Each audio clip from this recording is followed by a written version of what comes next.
Stroke या फालिज होने के बाद के जो कुछ घंटे होते हैं वो मरीज के लिए बहुत अहम होते हैं। उसकी वजह यह है कि जब भी स्ट्रोक या फालिज होता है किसी को, तो उसके फ़ौरन बाद अगर एक इंजेक्शन लग जाए उनको, तो वो फालिज ठीक हो सकता है।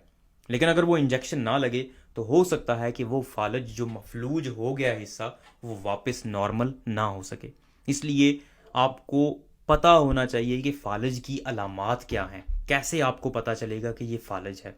जब आपको पता चल जाएगा कि फालिज की अलामात क्या हैं, तो उसके बाद आप फौरी तौर पे मरीज़ को हस्पताल में लेके जा सकते हैं। फालिज की अलामात के लिए एक बहुत अच्छा निमोनिक बना हुआ है, उसको फास्ट कहा जाता है। FAST। एफ का मतलब है फेशियल सिम्टम्स, मतलब आपके चेहरे पे या मरीज़ के चेहरे पे कोई अलामात आ रही हैं। चेहरे पे क्या अलामात आ सकती हैं?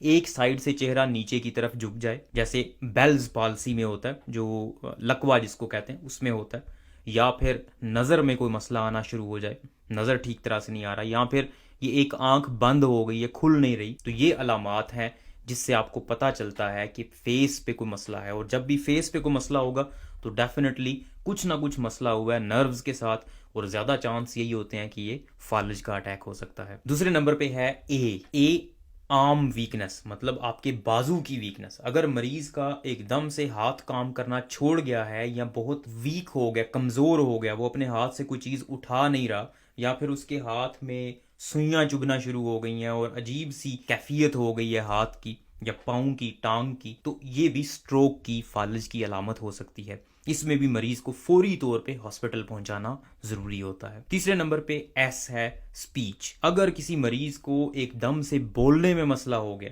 वो बोल नहीं पा रहा या अल्फाज उसके मुंह से नहीं निकल रहे, या वो जो बोल रहा है वो कुछ सेंस नहीं बना रहे, अजीब अजीब सी बातें वो कर रहा है, या जो आप कह रहे हैं उसको वो समझ नहीं पा रहा, तो ये भी एक अलामत है फालिज की। बाज़ औक़ात फालिज सिर्फ स्पीच डिफ़िकल्टी के साथ प्रेजेंट करता है, मतलब मरीज से बोला नहीं जा रहा, और ये भी एक अलामत होती है फालिज की। इसलिए अगर किसी मरीज को एकदम से बोलने में मसला आ रहा है, फौरी तौर पे हॉस्पिटल में लेकर जाना। और आखिर पे टी है। टी का मतलब ये है it is time to go to hospital.